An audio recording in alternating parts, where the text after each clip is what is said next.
விருந்துக்கும் Vim ஒரு கரண்டி போதும். புதிய விம் ஒரு கரண்டியில் சிறப்பான சிக்கனம்.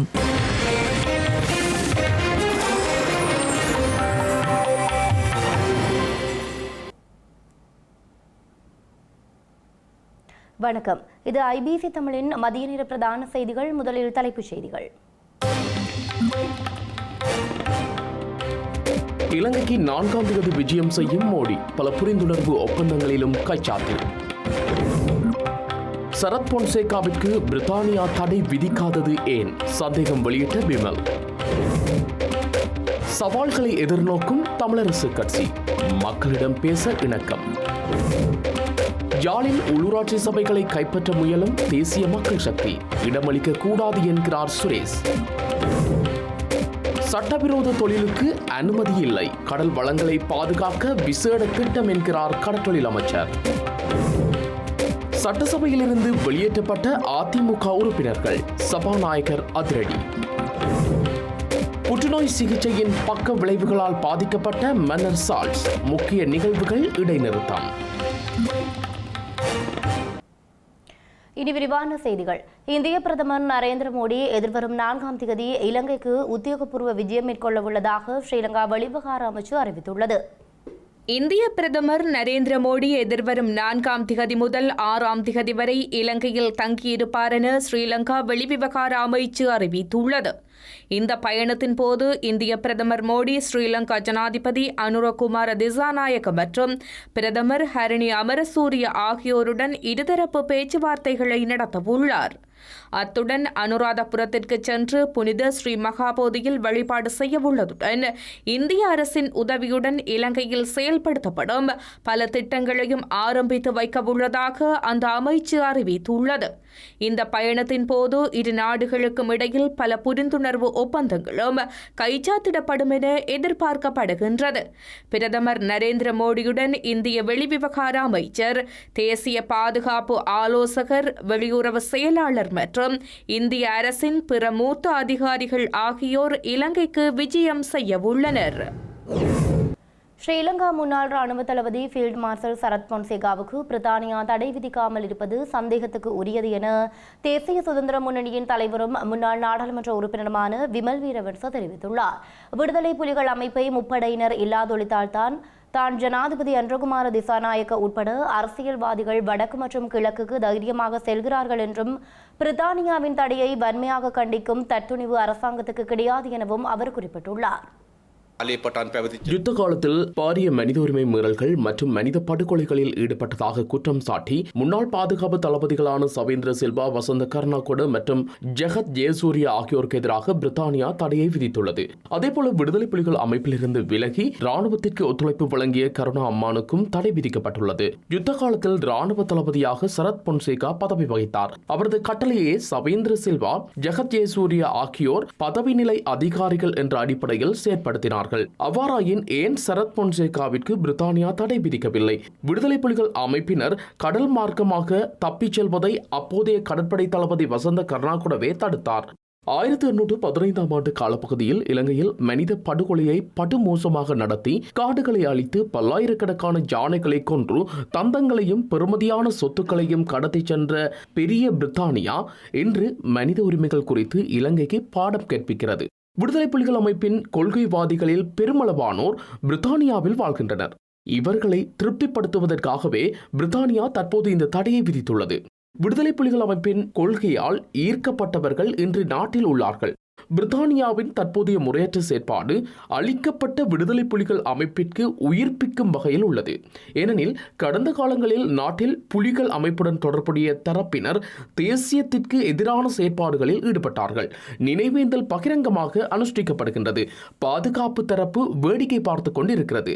சவேந்திர சில்வா, வசந்த கர்ணாகொட, ஜெகத் ஜெயசூரிய ஆகியோர் யுத்தத்தை முடிவிற்கு கொண்டு வந்ததால் தான் ஜனாதிபதி அனுரகுமார் திசாநாயக்க உட்பட்ட அரசியல்வாதிகள் வடக்கிற்கு தைரியமாக செல்கின்றார்கள், அரசியல் செய்கின்றார்கள்.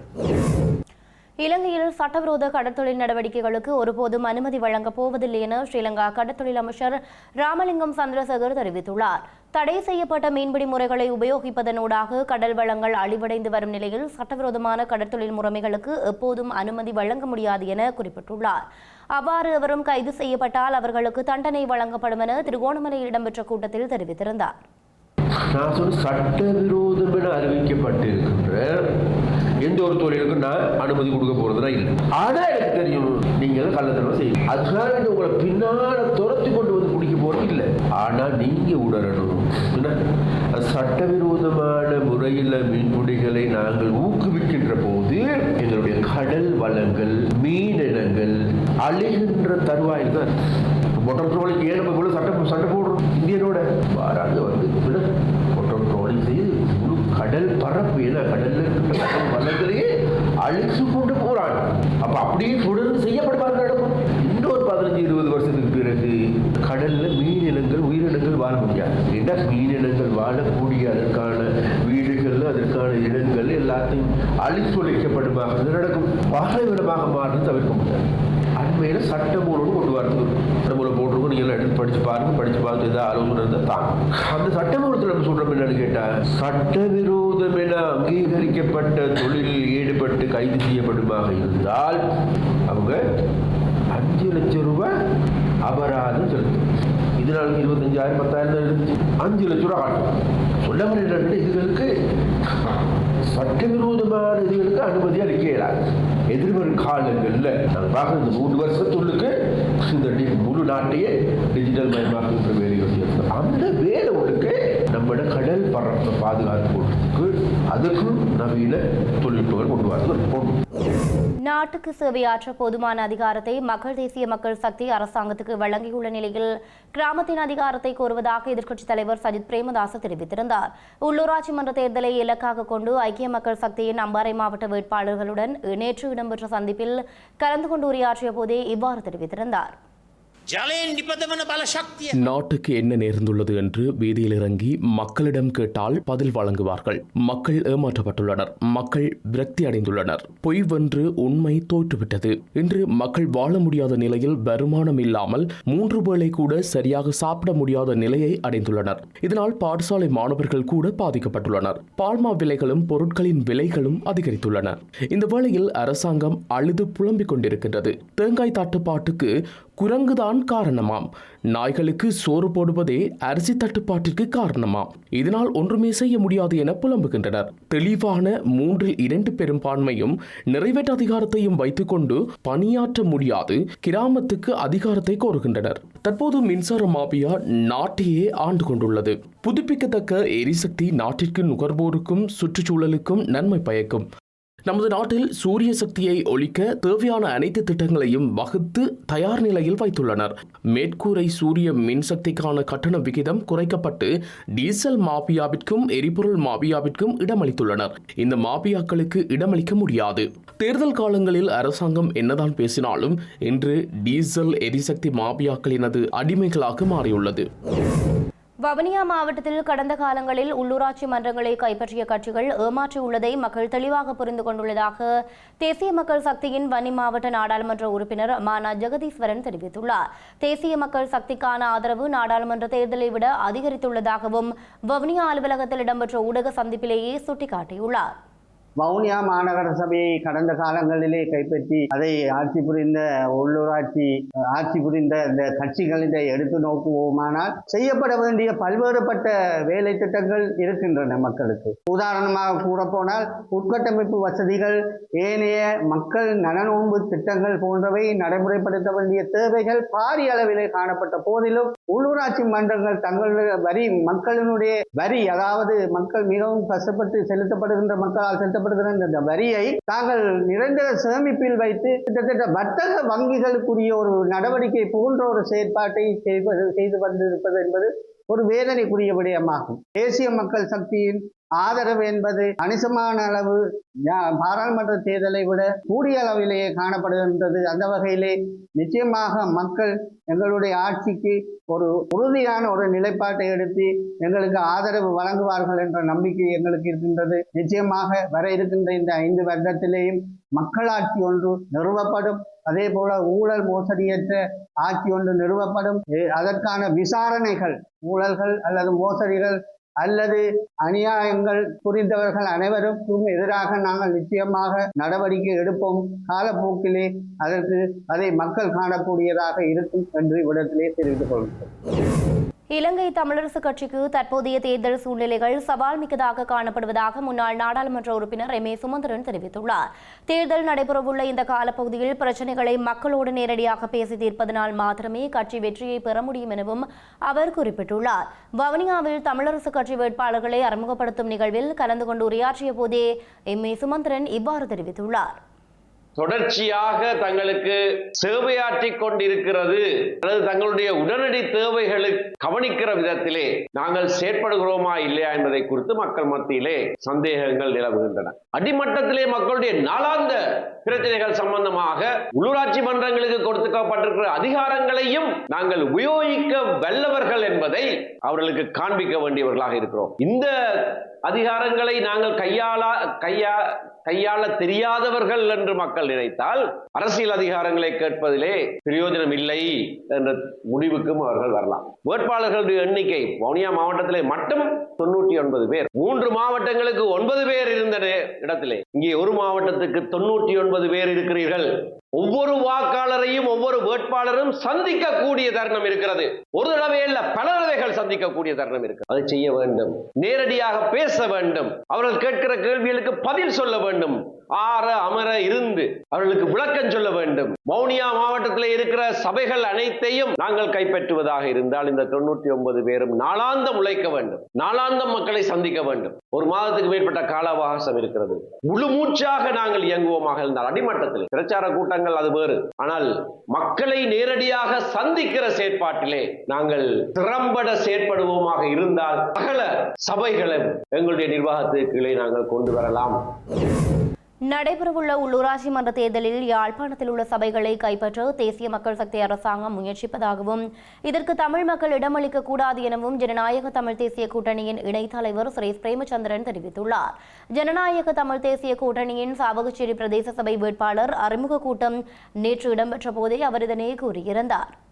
போட்டி களத்தில் இருக்கக்கூடிய ஆளும் தரப்பு, நாங்கள் விரும்பியோ விரும்பாமலோ யாழ்ப்பாண மாவட்டத்திலிருந்து 3 பாராளுமன்ற உறுப்பினர்கள் இருக்கிறார். அவர்கள் என்ன யோசிக்கிறார்கள் என்று சொல்லி சொன்னால், இந்த வட்டாரங்களை, இந்த பிரதேச சபைகளை நாங்கள் வெல்ல வேண்டும். இந்த பிரதேச சபைகளை வெல்வதனூடாக தங்களது இருப்பை மேலும் உறுதிப்படுத்திக் கொள்ள வேண்டும் என்று திசை காட்டி சின்னத்தில் போட்டியிடக்கூடிய இந்த தேசிய மக்கள் சக்தி அவர்கள் அவ்வாறு யோசிக்கிறார்கள். அவர்கள் மீண்டும் ஒரு முறை வெல்லுவார்கள் இருந்தால் தமிழ் மக்கள் பல லட்சம் உயிர்களை பலி கொடுத்து தமது உரிமைக்காக போராடிய போராட்டம் எல்லாம் வீணாகி போன ஒரு சூழ்நிலையை நாங்களே ஏற்படுத்துவோம்.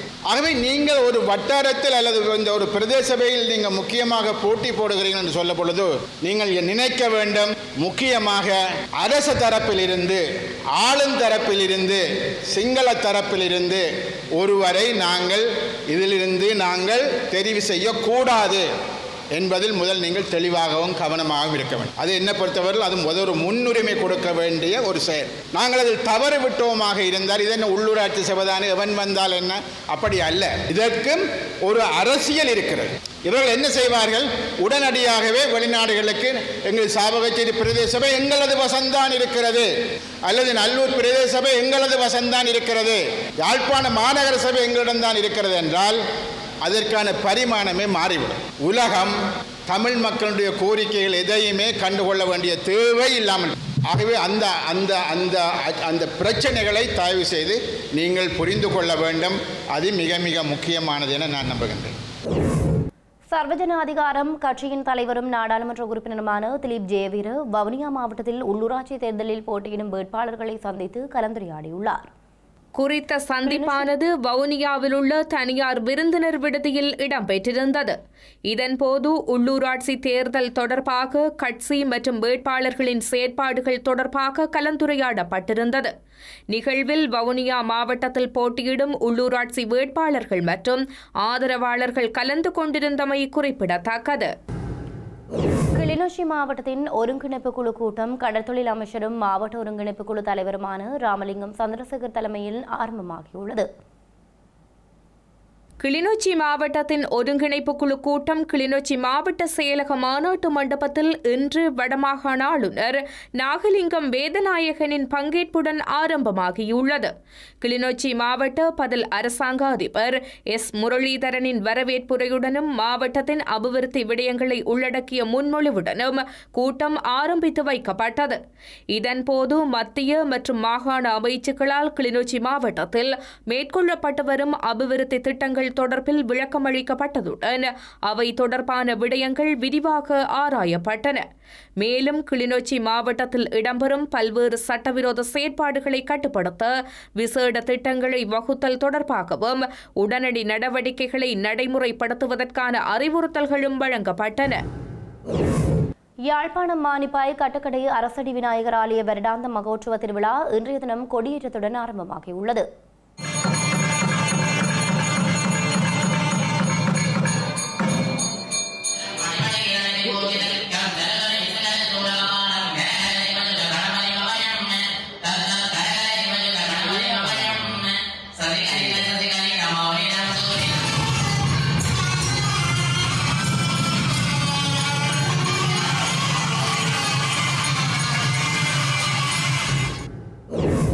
தமிழக சட்டசபையிலிருந்து அதிமுக சட்டமன்ற உறுப்பினர்கள் வெளியேற்றப்பட்டுள்ளனர். தமிழக சட்டசபையில் இன்றைய தினம் உறுப்பினர்கள் எழுப்பிய கேள்விகளுக்கு துறை சார்ந்த அமைச்சர்கள் பதிலளித்து வருகின்றனர். இந்த நிலையில் மதுரை உசிலம்பட்டி கொலை தொடர்பாக சட்டசபையில் எதிர்க்கட்சித் தலைவர் எடப்பாடி பழனிசாமி கவனஈர்ப்பு தீர்மானம் கொண்டு வந்தார். இதற்கு அவை முனைவர் துரைமுருகன் கவனஈர்ப்பு தீர்மானம் முறையாக கொடுத்தால் மட்டுமே விவாதத்திற்கு எடுத்துக் கொள்ளப்பட வேண்டும் என கோரிக்கை முன்வைத்தார். இதனையடுத்து சட்டசபையில் எடப்பாடி பழனிசாமி கொண்டு வந்த கவனஈர்ப்பு தீர்மானம் இன்று விவாதத்திற்கு எடுத்துக் கொள்ளப்படாது என சபாநாயகர் அப்பாவு அறிவித்தார். கவனஈர்ப்பு தீர்மானத்தின் மீதான விவாதத்திற்கு சபாநாயகர் அப்பாவு மறுப்பு தெரிவித்ததால் சட்டசபையில் அதிமுக சட்டமன்ற உறுப்பினர்கள் கோஷம் எழுப்பினர். இதனால் கடுமையான கூச்சல் குழப்பம் நிலவியது. இதனால் அதிமுக உறுப்பினர்களை வெளியேற்றுமாறு அவை காவலர்களுக்கு சபாநாயகர் உத்தரவிட்டார். இதனையடுத்து அவையிலிருந்து அதிமுக உறுப்பினர்கள் வெளியேற்றப்பட்டனர். பிரித்தானிய மன்னர் 3ஆம் சார்லஸ் புற்றுநோய் சிகிச்சையின் பக்க விளைவுகளால் பாதிக்கப்பட்ட நிலையில் நேற்று வைத்தியசாலையில் அனுமதிக்கப்பட்டதாக பக்கிங்ஹாம் அரண்மனை தெரிவித்துள்ளது. இதனால் அந்த சந்திப்புகளை அவர் ரத்து செய்ய வேண்டிய கட்டாயம் ஏற்பட்டுள்ளதாக பக்கிங்ஹாம் அரண்மனை தெரிவித்துள்ளது. புற்றுநோய்க்கான திட்டமிடப்பட்ட தொடர்ச்சியான மருத்துவ சிகிச்சையை தொடர்ந்து மன்னருக்கு பக்க விளைவுகள் ஏற்பட்டதாக பக்கிங்ஹாம் அரண்மனை தெரிவித்துள்ளது. பக்க விளைவுகள் ஏற்பட்டதை தொடர்ந்து மன்னர் நேற்று வைத்தியசாலையில் அனுமதிக்கப்பட்ட நிலையில் கிளாரன்ஸ் ஹவுஸில் உள்ள தனது வீட்டிற்கு திரும்பியதாக கூறப்படுகின்றது.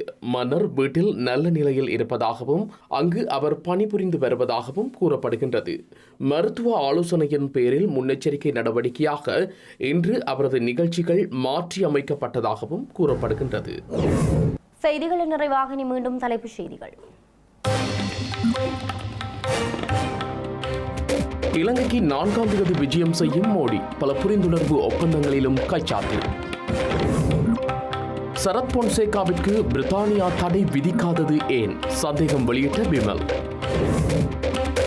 சவால்களை எதிர்நோக்கும் தமிழரசு கட்சி, மக்களிடம் பேச இணக்கம்.